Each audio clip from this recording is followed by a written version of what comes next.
दोस्तों, अगर आपको कहानियाँ सुनना पसंद है तो आज की कहानी आपके लिए खास होने वाली है, तो अंत तक जरूर सुनिए।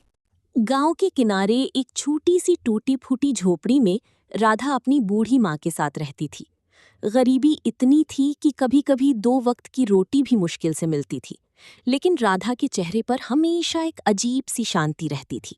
वो हर दिन भगवान से एक ही प्रार्थना करती, हे भगवान, मुझे ऐसी सास देना जो मुझे माँ जैसा प्यार दे। राधा बचपन से ही सास बहू की कहानियां सुनती आई थी। कहीं सास बहू को ताने देती, कहीं उसे सताती, लेकिन राधा का दिल अलग था। वो कहती, अगर सास मुझे माँ की तरह प्यार करे तो मैं भी उसे माँ से बढ़कर मानूंगी। समय बीता और राधा की शादी पास के गांव के एक साधारण लेकिन अच्छे स्वभाव वाले लड़के मोहन से तय हो गई। मोहन के घर की हालत भी बहुत अच्छी नहीं थी, लेकिन परिवार ईमानदार था। शादी के दिन राधा बहुत खुश थी, लेकिन उसके मन में एक डर भी था। क्या मेरी सास मुझे अपनाएगी? जब वो ससुराल पहुंची तो दरवाजे पर उसकी सास कमला खड़ी थी। कमला का चेहरा कठोर लग रहा था और राधा का दिल घबरा गया। उसने धीरे से सास के पैर छुए। कमला ने बस हल्की सी खुश रहो कहा और अंदर चली गई। पहले ही दिन राधा को समझ आ गया कि उसकी सास ज्यादा बोलने वाली नहीं है। घर में काम बहुत था, पानी भरना, चूल्हा जलाना, खाना बनाना, सफाई करना। राधा बिना कुछ कही सब काम करने लगी। दिन बीतती गई। कमला कभी तारीफ नहीं करती, बस काम बताती रहती, लेकिन राधा ने कभी शिकायत नहीं की। वो हर काम मन से करती और सास को माँ कहकर ही बुलाती।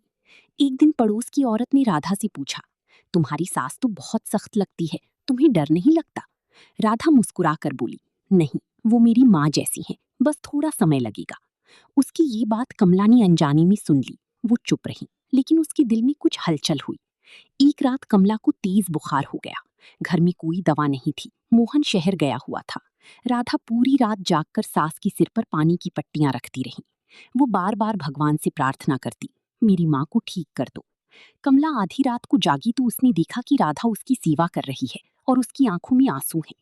कमला ने धीमे से पूछा, तू सोई नहीं अभी तक? राधा ने प्यार से कहा, माँ, आप ठीक नहीं हैं, मैं कैसी सो सकती हूँ? माँ शब्द सुनते ही कमला का दिल पिघल गया। इतनी सालों में किसी ने उसे इस तरह नहीं पुकारा था।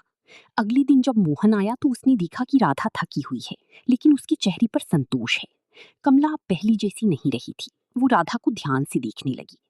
कुछ दिनों बाद घर में अनाज खत्म हो गया, पैसे भी नहीं थी। कमला चिंतित थी। अगर आपको ये कहानी अच्छी लगी हो तो प्लीज़ इसे लाइक करके हमारा हौसला बढ़ाइए। और हाँ, ऐसे ही और कहानियाँ सुनने के लिए चैनल को सब्सक्राइब करना मत भूलिएगा। घंटी दबाइए ताकि अगली कहानी सीधे आप तक पहुँचे। तो मिलते हैं अगली कहानी में। धन्यवाद।